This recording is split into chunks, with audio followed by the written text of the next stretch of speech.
Hey, KU fans, welcome back to an episode of KU Sports Extra. Tom Keegan is back. Benton Smith just really couldn't cut it. We had to send him back down to the minor leagues. He's twirling his beard behind the camera. He did a great job, though. He did a great job, but this is, you can't hit 4 for 5 one day and then 0 for 6 days in a row. 0 for 6? I missed those. Yeah. I only saw the 4 for 5. They were all extra inning games. No, he did a great job, and gosh, where would we be without Benton Smith on KU Sports Extra? Seriously. Well, we'd be dull. We'd be boring, and you'd just see this the entire time. So, bravo to you. Not any games, not any upcoming events to look forward to. Now that the spring game is in the past, that's if you were looking forward to that. There's the KU Relays. There's the Downtown Shot Put, which isn't a KU event. It's a Lawrence Downtown event, but it was initiated by KU.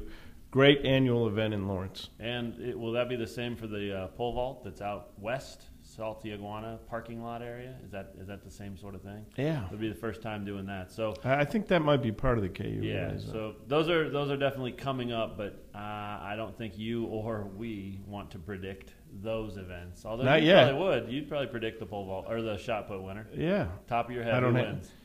Oh boy, that's a tough one. Roberts. I'll say Roberts wins this year. Good choice. Justin Roberts, Toledo-bound point guard and son of Norm Roberts. All right, well, let's jump into the good news. Regardless of what is or is not going on, there's plenty to talk about.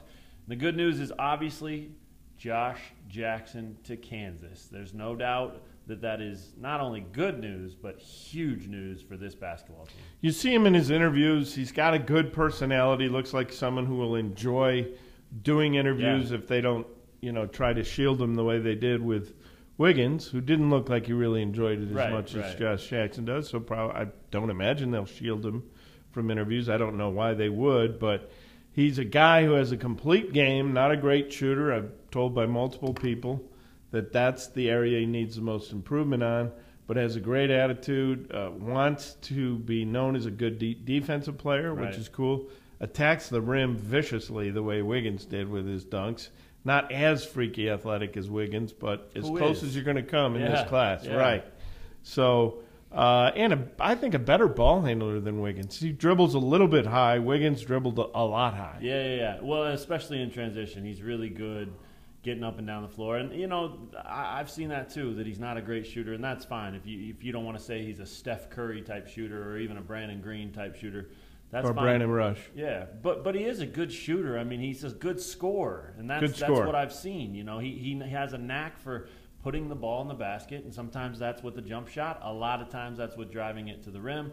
He can get to the free throw line.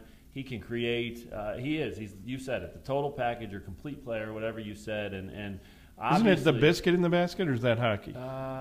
No, that biscuit in the basket is probably basketball. Okay. Yeah, that's good, but I don't say that. No. In the back of the net is hockey, right? Maybe. Between the pipes. There you go. No, that's who the goaltender is. Light the lamp. Light the lamp. I like that. Nailed it. All right. But either way, adding a guy like Josh Jackson to any team is going to be a huge lift, but it really, really works well for Kansas because of what they lost off of last year's team. Right. I mean, he fits easily into Wayne Selden's spot. And then for a day later for Sviatoslav Mihailuk to announce that he's coming back, that just fortifies the perimeter. There's your Selden and Green from this year. Right. It's Jackson and Svi. And I don't think you miss a beat. I think there's many ways that Jackson's a more advanced, better basketball player today than Selden is today. You know what? With a player like Jackson, you're probably going to lose more in the regular season early than you would with Selden.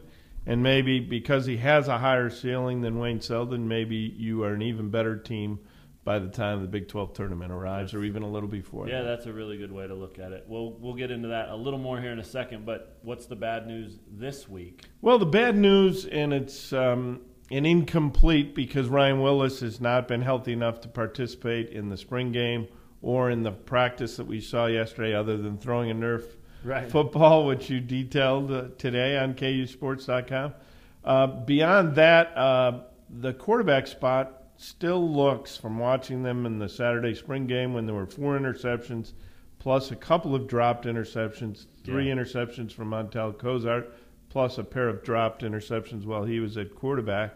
The accuracy just still does not look good for the 5 or 6 or whatever it is number of scholarship quarterbacks on the roster. Stark's not here yet, but let's face it, Stark's from New Orleans is a guy they're counting on as a redshirt initially. And so Ryan Willis, I think, will be the quarterback, even though they want someone who can be a dual threat. I just don't think that even Montel Cozart, because of his accuracy, does not fit well into that position. He'd be the backup with his knowledge and his ability to adapt to new offenses because he's had to do it so many times. Sure, no kidding. But Montel's accuracy does not look better in the 2 practices we were able to see. Ford did not look accurate, did not look big. He labors. Carter Stanley, Keaton Perry. Yeah, Stanley still has that hitch where he drops it and makes the arc all the bigger, which means that it takes longer to get rid of the football. They labor. That hasn't been cured. Even short distances. And it's a shame because I thought I saw some good receivers. They look good at receiver, especially with the addition of Laquivionte Gonzalez. Yeah, Speedy. That's the problem with this team. It's a bad enough situation when you find yourself without a quarterback, but it's magnified when you have the receivers you need and they don't have a guy that can get him the ball. Now, Willis could be, because Willis made Sims look good last year. He made Booker look good last year at times. He can definitely throw. Yeah. Do they have the line to keep him on his feet, to keep him from playing bruised and battered every game? We don't know. We'll see, but he can throw. We know that. He's the best thrower they've had post-Reasing. Yeah, so I guess that really is the bad news, is that we're still here talking about it. It's not that they don't have one or that they certainly don't have one. It's that it's still a question. And that in itself is almost worse than if you know black and white an answer. So I agree with you. I think Willis, after the spring game, you come out of that thing. I think we both went into that thinking Montel will probably be the starter against Rhode Island, and we came out of the spring game thinking, no, it'll be Willis. And that's if his wrist injury doesn't hold him back. And it doesn't sound like it is, as Tom mentioned. He was throwing a Nerf ball around at practice, and that's good to see, period. It doesn't matter that it's a Nerf ball. I saw some people on Twitter clowning KU football because of that. Somebody said, it's like they want us to make fun of him. Well, that's not why he was throwing a Nerf ball. It wasn't because he can't throw a real ball. It's because he has a broken wrist, and he's trying to rehab that. The just easy, constant shots at KU football I don't understand that when they come from within its own fan base. It's so weird. I do understand a small crowd, a small turnout. Yeah. At the spring game, 1,200 people or so. There was no official estimate. That was our estimate. I understand that more than I thought. I'm not gonna lie. It was a much better crowd than I expected. Right. And so because it wasn't a real game, and people like to see a real game. Well, and it was a nice day. It was good weather. And some people did get their practice at leaving at halftime. Yeah, that was true. There were fewer people in the stands at the end of the spring game than there were at the beginning. So anyway, any other final thoughts from the spring game before we move on to a couple of prediction time things? Well, we still haven't seen Jordan Shelley-Smith. Is he going to be healthy? He's had injury problems in the past. Right. Are they committed to him being their guy? I don't know. It almost looks like they've moved on, and DeAndre Banks is the right tackle, and anything they get out of Jordan Shelley-Smith, they're looking at as a bonus. Yeah, it's interesting. The offensive line, it sounds like that this is a group that in the weight room and in terms of conditioning has been one of the better groups stronger this offseason, right? But that doesn't necessarily equal keeping Ryan Willis upright. No, because that offensive line can get a lot better and still have a lot of trouble keeping Ryan Willis upright because it's so young.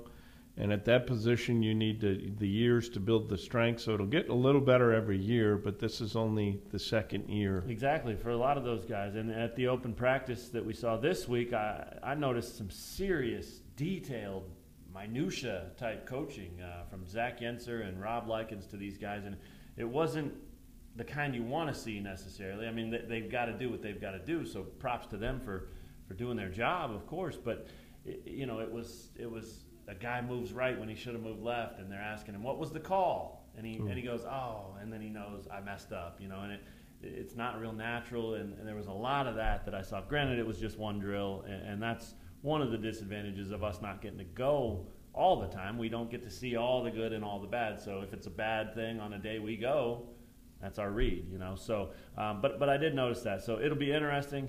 Can it be better? Probably. Can it be worse? Probably not. No, it was a pretty. It bad won't be group worse. last I mean, year. look at two guys, McCauley and Hughes, right off the bat. I mean, they're just fresh out of high school, and they're in there playing a ton, starting games. They held up. They weren't good because nobody would be good. Right. 5-star guys would not be good. That's why you so seldom see an offensive line playing straight out of high school. But those two guys, there's reason to believe they're going to develop into good Big 12 offensive linemen. Totally agree. That's good. You've got to build offensive lines with high school athletes. And those are the things you want to see in an 0-12 season. Those are the silver linings, if you will. You got to have those things. You've got to have some of those receivers that showed up, like Steven Sims, like Booker. Those guys. Joe Deneen he had a great season, and he looks like he's well on his way to being. I tell you, Jason Rhodes.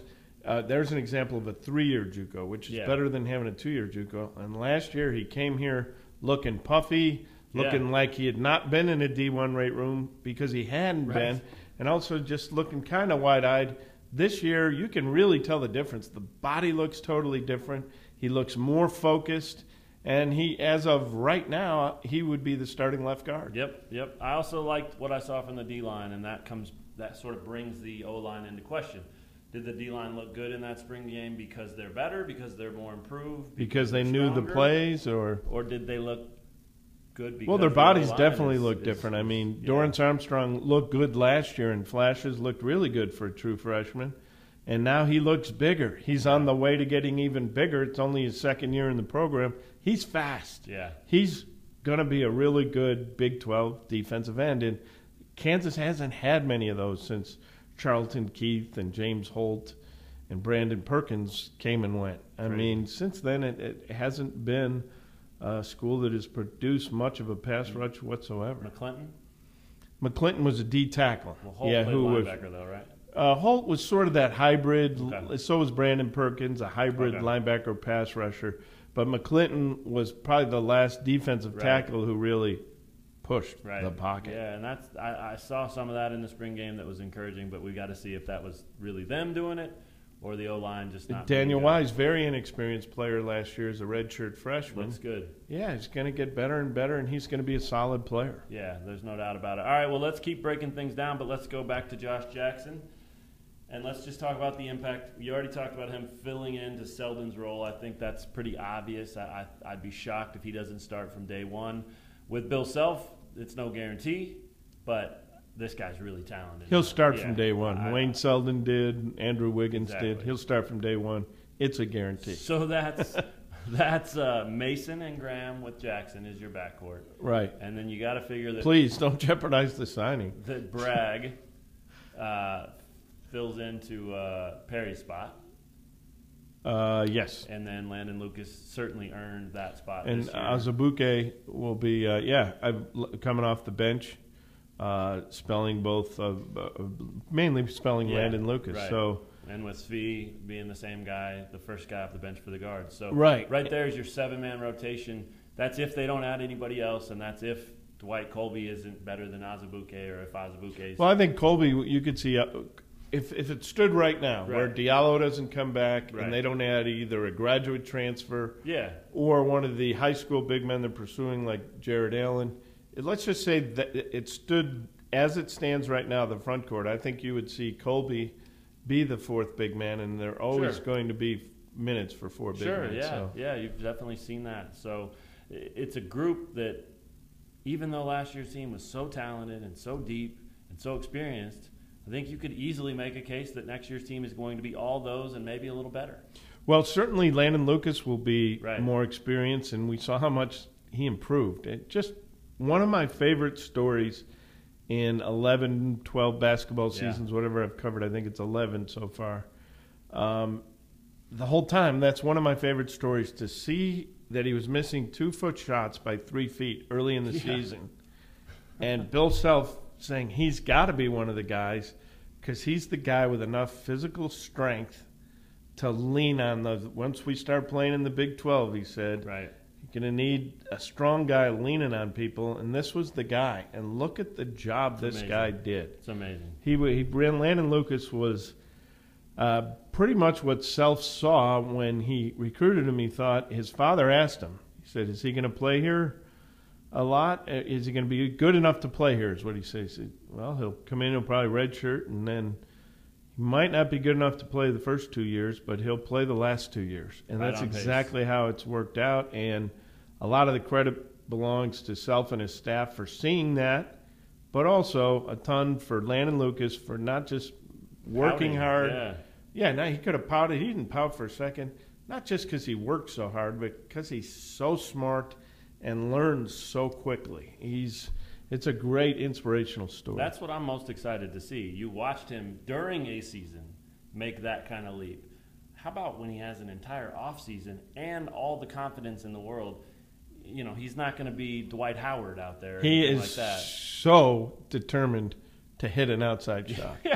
Yeah, we'll see if that happens. I'm not too worried about that one. If he continues to do what he did down the stretch in the second half of last season, he's going to help this team a tremendous amount. And I think he's got great leader written all over him. Oh, he is. Because great leaders never worry about telling the truth. They don't sit there and wonder about how to answer a question or how to talk to a teammate.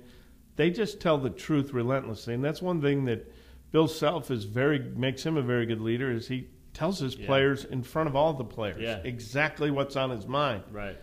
And a lot of times it's not what they want to hear, but therefore they're going to do the things required so that they don't have to hear it again in front of the entire team. Absolutely. And another trait of a great leader is to not worry about yourself. Worry about the team.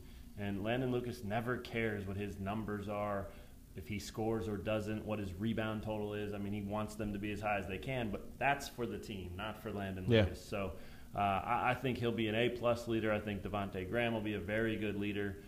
Mason will be a lead-by-example kind of guy, and as a senior, he's a de facto or by default type of leader, even if he's not the most vocal guy. But same with Barrett Ellis. He's not a true leader, Mason, but he's a leader by example to where they'll feed off his toughness. Right. They'll see him going in there fearlessly, sacrificing his small body at high altitudes and not worrying about the consequences of the inevitable crash. Yeah, so that trio is leadership and experience.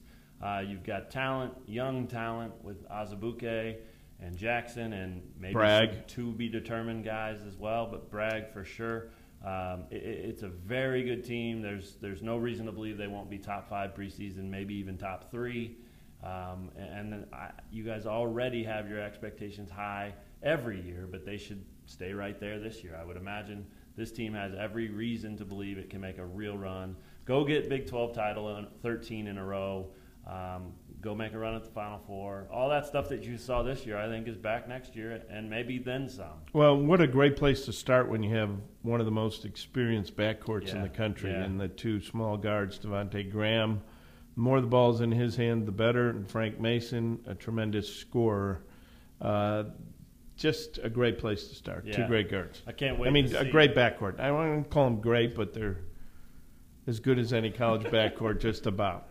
I just can't wait to see what those two guys do for Josh Jackson's game, how they provide him opportunities and take some of the pressure off of his back. And then in turn, what that does, or what Josh Jackson can do for them too, because those guys are so interchangeable in a sense in terms of attacking and in terms of putting pressure on defenses that if Mason and Graham are creating for him, he can do the same thing and kick to them, and then they're going to be wide open, and we already know that those guys can shoot from the outside. And he'll help them when they get beat, just go in there and block a shot now and then. Right. Because his arms aren't as long as Wiggins, like his reach is like 6'9"3/4. Wiggins was 7 feet. Crazy.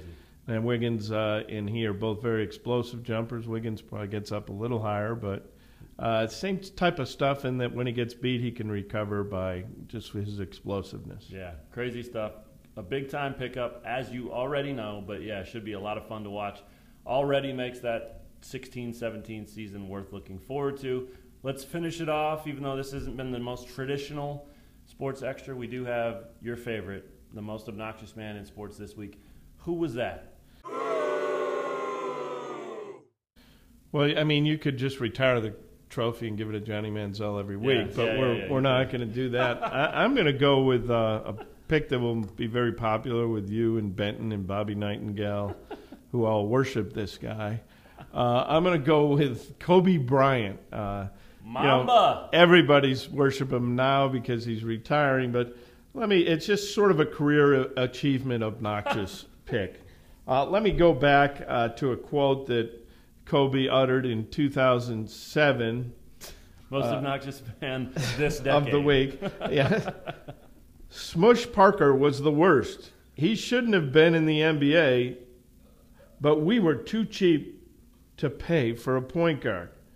Leader, telling the truth. I was shooting 45 times a game. What was I supposed to do? Pass it to Chris Mim and Kwame Brown? You know, taking a shot at a Longhorn there, Chris Mim, who grew up with Marquette basketball posters on his wall, but Marquette didn't recruit him.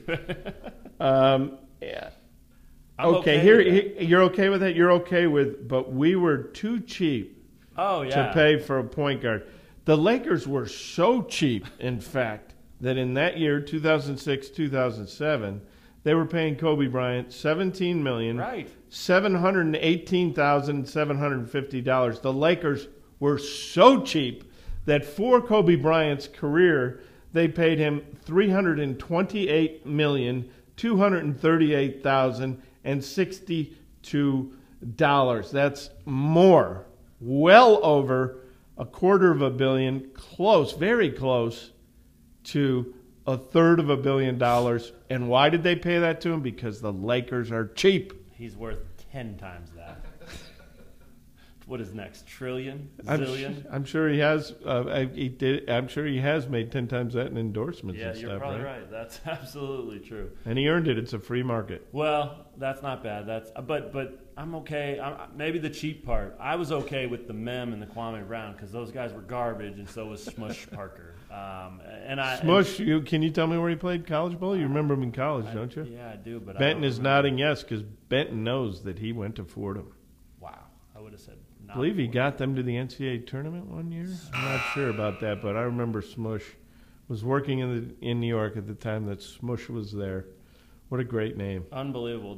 Not a great game by NBA standards. No. I'll give that to Kobe. A couple of decent moments in his career, but probably just because he passed to Kobe and Kobe hit the shot. And you remember the name Smush. Smush. That's probably what it is more than anything. You're right.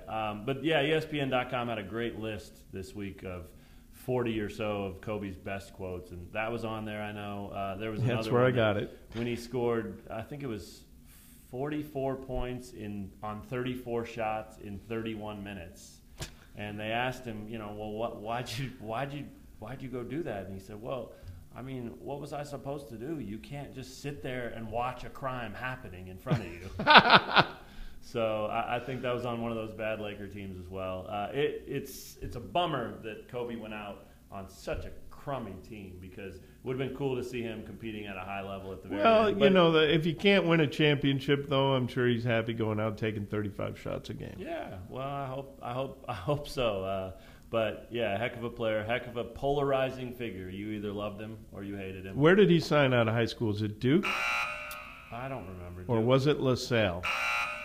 I want to say Duke, but it might have been LaSalle. I think LaSalle might have hired Jelly Bean, his father. Yeah. And then he signed with Duke. I don't know. We'll have to look that up. Duke or Carolina that he would have gone to. I don't remember which one, but Bobby would remember. I think. Benton will look it up and get that right for us. With the buzzer, the ding. All right. Well, my most obnoxious man in sports actually is from this week, even though Kobe's relevant this week. I'll give you that. I don't hate that. But this guy, man, he's a Johnny Manziel type, and there's a what a thing to Johnny put on Manziel. someone. In fact, they are rumored to be living together, partying it up right now. And this is Josh Gordon, Cleveland Browns wide receiver, who, after being suspended, who denied he's living with him, right? Right. No, that was Manziel denying he's living with, or Von Miller denying that. Manziel that's right, Von Miller. That's right. Because Johnny Manziel lied that he was living with Von Miller. Yeah, he wishes he were. He wishes he were playing in the Super Bowl with him. Johnny football is in shambles. We talk about shambles a lot here at KU Sports It's a Extra. constant state of shambles. Johnny football is in shambles. But Josh Gordon also is suspended 10 games in 2014, missed all of last season due to suspension because of drugs, and just recently reinstated. What happens? Popped for a drug offense once again. Stephen A. Smith, buddy of yours, was on ESPN, and I was watching this deal. He was talking about it.